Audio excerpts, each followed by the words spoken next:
बिस्मिल्लाहिर्रहमानिर्रहीम। शुरू करती हूँ अल्लाह के पाक नाम से जो बड़ा मेहरबान और निहायत रहम वाला है। आज मैं आप लोगों के साथ मज़ेदार फ्राई दाल जो होती है ना, मूंग की दाल फ्राई, उसकी रेसिपी शेयर करूँगी। ये बहुत मज़े की बनती है। ये बाजार से, होटल वगैरह से मिलती है, तो लोग बड़े शौक से खाते हैं। तो आज मैंने कहा मैं आप लोगों को बताती हूँ। ये देखिए मैंने ना ये दाल ली है, तो मैंने इसको तो आधे घंटे के लिए ना भिगो दिया था। तो ये देखिए थोड़ी सी फूल गई है। आप इसको ना आधे घंटे के लिए, कम से कम आधे घंटे, ज़्यादा से ज़्यादा ना आपने इसको 1-2 घंटे के लिए देखिए टूट जाती है। देखिए आराम से ना ये भीग गई है दाल। मैं इसको ना बॉयल कर लूँगी अब मैं। ये देखिए मैंने पानी बॉयल करने के लिए रखा हुआ है। तो मैंने ये तकरीबन 1.5 गिलास पानी दिया है इसमें। तो ये मेरी जो दाल है ना, ये ना 1 पाव दाल की है, 250 ग्राम। ये मैं इसके अंदर डाल के ना इसको बॉयल करने के लिए ना रख दूँगी। 5 से 7 मिनट में ये बॉयल हो जाती है। आपने इसको ज़्यादा बॉयल नहीं करना, नरम नहीं करना, फिर ये दाल जो है ना फ्राई दाल नहीं बनेगी। तो फिर ये ना थोड़ी सी नरम हो जाएगी। अब ये दाल जो होती है ये थोड़ी सी ना लहदा सी होती है। तो इसको मैंने ना पानी गर्म मैंने रखा हुआ था, तो मैंने इसके अंदर ना इसको बॉईल कर लूँगा 5 से 7 मिनट बॉईल करके भी मैं आपको दिखाती हूँ। ये देखिए मैंने ना आधा कप ऑयल ले लिया। अब इसके अंदर ना मैं डाल दूंगी। ये देखिए मैंने मसाला बनाया था ना, इसके अंदर ना प्याज, अदरक, लहसुन, टमाटर सारा कुछ है। तो ये मैं इसके अंदर डाल दूंगी। ये मैं आधा डालूंगी, जितना मुझे दाल के लिए चाहिए ना मैं उतना डाल दूंगी बस। ये मैंने तकरीबन 1 प्याज बड़े साइज का, और साथ में 1 टमाटर और अदरक, लहसुन, ये इतना मैंने डाला है क्योंकि मुझे अंदाजा है, मैंने बना के रखा हुआ था। तो ऑयल मैंने इसके अंदर थोड़ा सा ज्यादा डाला है क्योंकि मुझे तरी वाली बनानी है। तो मैं थोड़ी सी तरी निकाल दूंगी इसकी। देखिए मैंने ना आपको बताया था मैंने अदरक लहसुन भी इसके अंदर डाला, लेकिन मैं अदरक और लहसुन थोड़ा सा और डालूंगी क्योंकि ये दाल जो है ना, मूंग की दाल जो है इसकी बाती होती है। तो इसके लिए ना अदरक और लहसुन ना थोड़ा सा ज्यादा डालता है। तो ये देखिए मैंने ना इसके अंदर थोड़ा सा डाल दिया। अब मैं इसके अंदर कुछ मसाले डाल दूँगी। ये देखिए मैं 1 टीस्पून जो है ना इसके अंदर सूरज मिर्च डाल दूँगी। 1/4 टीस्पून में इसके अंदर हल्दी डाल दूँगी। 1 टीस्पून में इसके अंदर नमक डाल दूँगी। 1 टीस्पून में इसके अंदर सूखा धनिया डाल दूँगी। ये सारे मसालों के साथ ना मैं इसको अच्छी तरह भून दूँगी। ये देखिए मैं इसके अंदर ना 1 चिकन क्यूब भी डाल दूँगी। ये इसके फ्लेवर के लिए, मज़े के लिए। अगर आपके पास नहीं है तो आप चिकन पाउडर भी डाल सकते हैं इसके अंदर।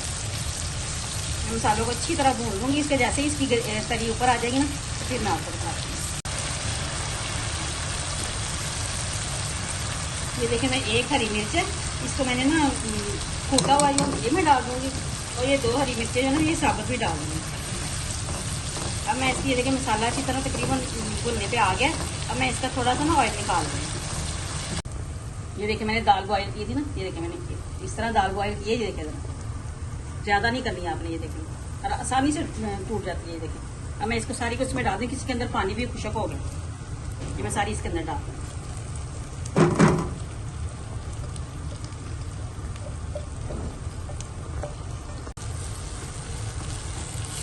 ये देखिए मैंने डाल दिया। मैं इसके अंदर ना थोड़ा सा पानी डाल दूँगी।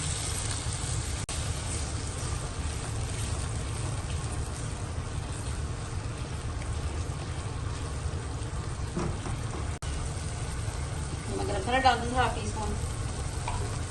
1/2 टीस्पून काली मिर्च डाल दूँगी। भुना कुटा जीरा डाल दूँगी 1/2 टीस्पून। ये देखिए मैं थोड़ा सा इसके अंदर ना कसूरी मेथी डाल दूँगी और थोड़ा सा हरा धनिया डाल दूँगी।